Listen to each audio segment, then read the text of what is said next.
بسم الله الرحمن الرحيم. رمضان رمضان رمضان يا حبيب.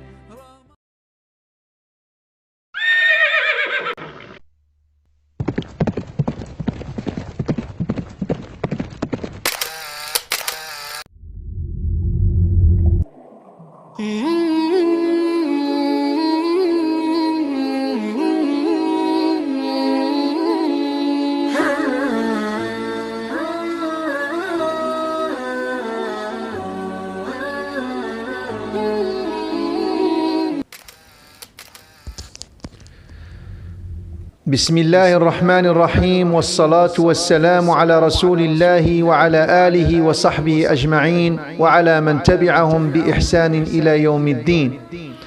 فبسم الله نبدأ وعلى الله نتوكل، والحمد لله رب العالمين. الحمد لله رب المشرقين ورب المغربين، خالق الثقلين وباسط اليدين، استوى على العرش والكرسي موضع القدمين.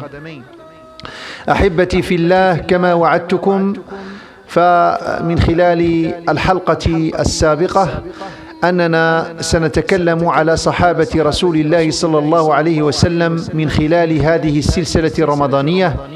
وأول الصحابة الذين سنتكلم عنهم هو مصعب بن عمير، أول سفراء الإسلام. فمن هو مصعب بن عمير؟ كان مصعب بن عمير من فضلاء الصحابة ومن السباقين إلى الإسلام. كانوا يصفونه بغرة فتيان قريش، وأوفاهم بهاء وجمالا وشبابا. وكان أعطر أهل مكة، كان يلبس أحسن الثياب وأفخرها ويتطيب دائما، لذلك سمي بأعطر أهل مكة. وكيف لا وهو الفتى المدلل من أبويه، إنه الفتى الذي كان يشغل مجالس حسان مكة بحديثهم، لأنه كان حلم كل فتاة من قريش لتظفر به. فإذا كيف أسلم هذا الرجل وأصبح من صحابة رسول الله صلى الله عليه وسلم، وكيف هدى الله قلبه للإسلام؟ وهنا في الحقيقة أود أن أتوقف قليلا لأشير إلى هذه المسألة، ألا وهي الهداية، هداية العباد والهداية الربانية للعباد. فكما تعلمون أحبتي في الله، فالهداية من الله سبحانه وتعالى، وقد بين الله سبحانه وتعالى ذلك في كتابه الكريم وفي آيات عديدة. ونذكر منها مثلا في سورة الزمر بعد أعوذ بالله من الشيطان الرجيم: ذلك هدى الله يهدي به من يشاء ومن يضلل الله فما له من هاد. وقال تعالى كذلك في سورة الأعراف: من يهد الله فهو المهتدي ومن يضلل فأولئك هم الخاسرون. ونتلو كذلك دائما في صلاتنا: اهدنا الصراط المستقيم. لأن الهداية في الحقيقة بيد الله سبحانه وتعالى، ولكن يجب أن يأخذ العبد بالأسباب لتحقيق هذه الهداية، ويجب عليه أن يصبر ويثبت، لأن الله سبحانه وتعالى وهبه عقلا منيرا وإرادة حرة يمكن أن يختار بها الخير من الشر والهدي من الضلال. فإذا حرصنا على هذه الأسباب وهبنا الله سبحانه وتعالى الهداية التامة والتوفيق والسداد. وهذا الأمر هو الذي وقع فعلا مع هذا الصحابي الجليل. فعندما كانت مكة آنذاك لا تصبح ولا تمسي إلا على الحديث على رسول الله صلى الله عليه وسلم ودينه وأصحابه، فكان مصعب بن عمير أكثر الناس استماعا لهذا الحديث ولما يروج حول رسول الله صلى الله عليه وسلم وأصحابه. ومن بين الخصال التي كانت تميز مصعب بن عمير أنه كان فطنا وذكيا رغم حداثة سنه، وكان هو زينة المجالس والندوات بين أصحابه وأقرانه، فكانوا يحرصون دائما على أن يكون بينهم ويحضر مجالسهم وكذلك الندوات التي يقومون بها، لأنه كان أنيق المظهر وكان يتميز برجاحة عقله. فهذه كانت مميزاته، وفي الحقيقة ستكون مفتاحا لنجاحه وكذلك سببا في توفيقه ليكون سفيرا للإسلام والمسلمين. كان الرسول صلى الله عليه وسلم يجتمع هو ومن آمن به في دار الأرقم لابن أبي الأرقم، لأنهم كانوا يجتمعون سرا في هذه الدار بعيدين عن فضول قريش. ولماذا نقول هنا فضول قريش أحبتي في الله؟ لأن الإسلام كان في بدايته وكانوا يعبدون الله سرا، فلذلك كانوا يجتمعون في هذه الدار ليستمعوا لكلام الله سبحانه وتعالى وكذلك لحديث رسول الله صلى الله عليه وسلم.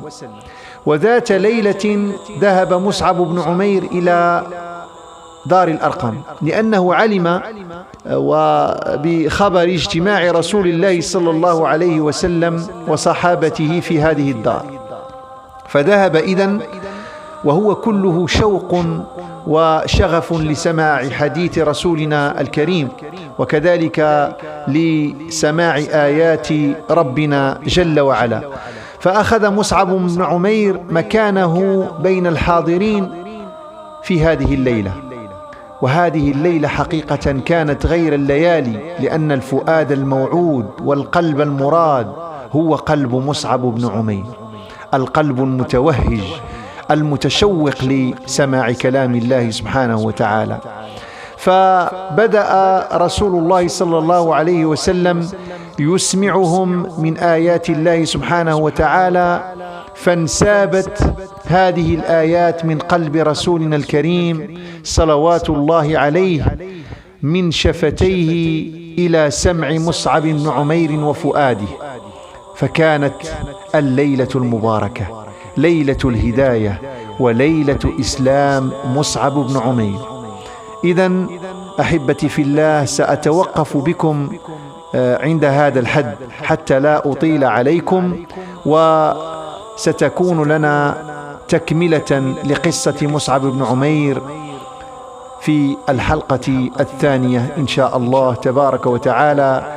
وأستودعكم الله الذي لا تضيع ودائعه، والسلام عليكم ورحمة الله تعالى وبركاته. La louange est Allah et que l'honneur et l'élévation en degré soient accordés au prophète de Allah. Je témoigne qu'il n'est de Dieu que Allah lui seul n'a pas d'associé. Il a envoyé son messager avec l'enseignement de droiture et la religion de la vérité. Je témoigne que notre maître Mohammed sallallahu alayhi wa sallam est son esclave et son messager, et que Allah l'honneur ainsi que tous les messagers qu'il a envoyés. Mes chers frères et mes chères sœurs, comme on a dit dans le premier épisode, on va consacrer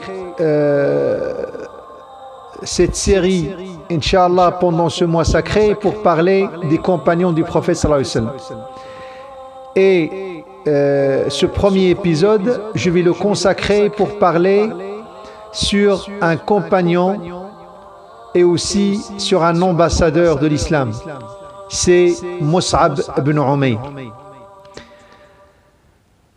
On se demande qui est cet homme qu'Allah subhanahu wa ta'ala a désigné pour être le compagnon de notre prophète sallallahu alayhi wa sallam, et que Allah a désigné pour être l'ambassadeur de l'islam.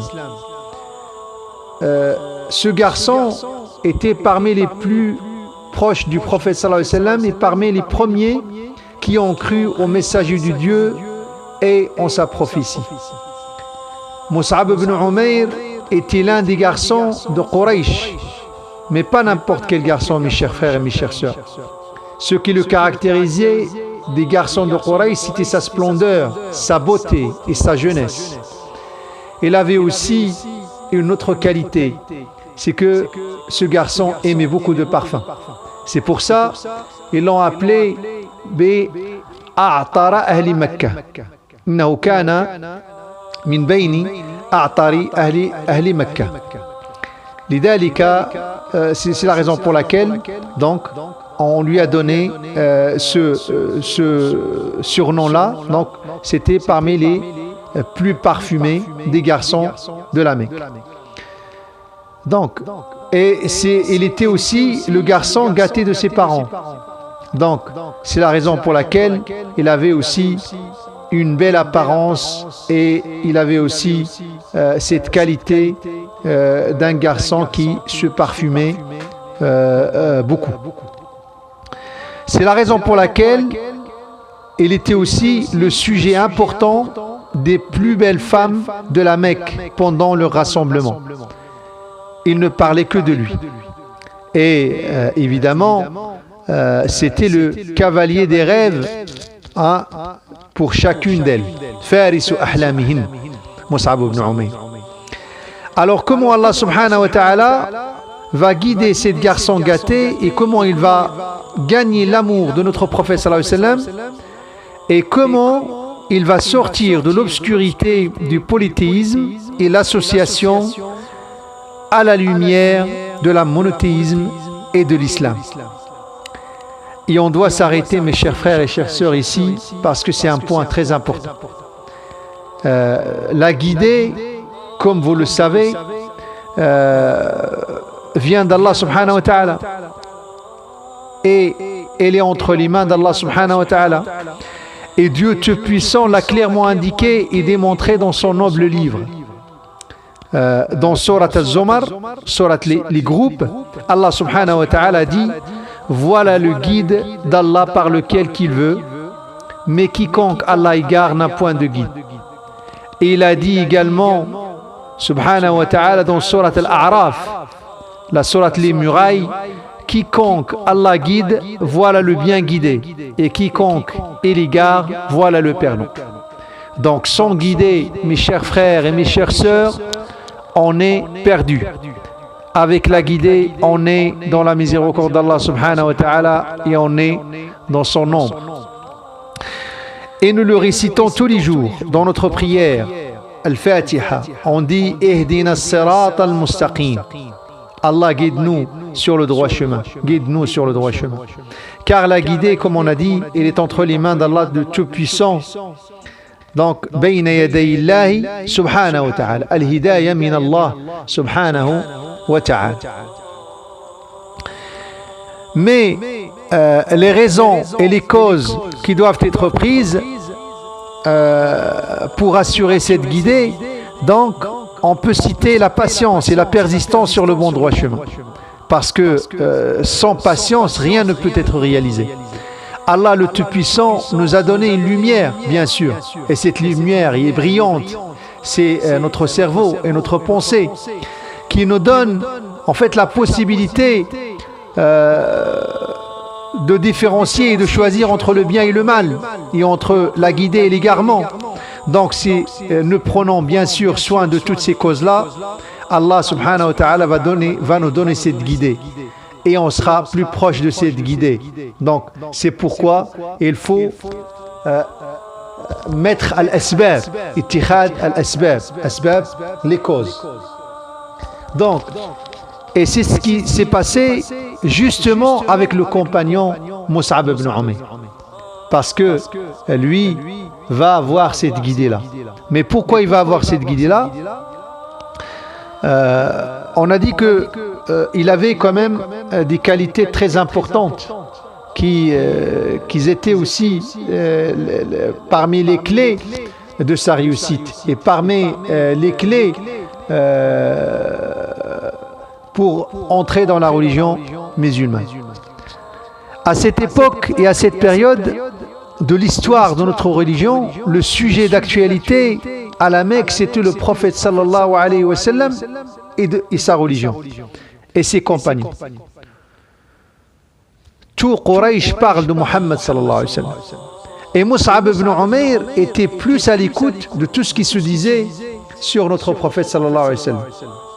Donc cet homme avait des qualités qui vont être les clés de sa guidée et aussi les clés de sa réussite, comme on a dit, dans toutes les missions que notre prophète lui avait accordées. Et parmi ces missions-là, on a dit que il a occupé un poste d'ambassadeur de notre religion et il était le premier ambassadeur de la religion musulmane.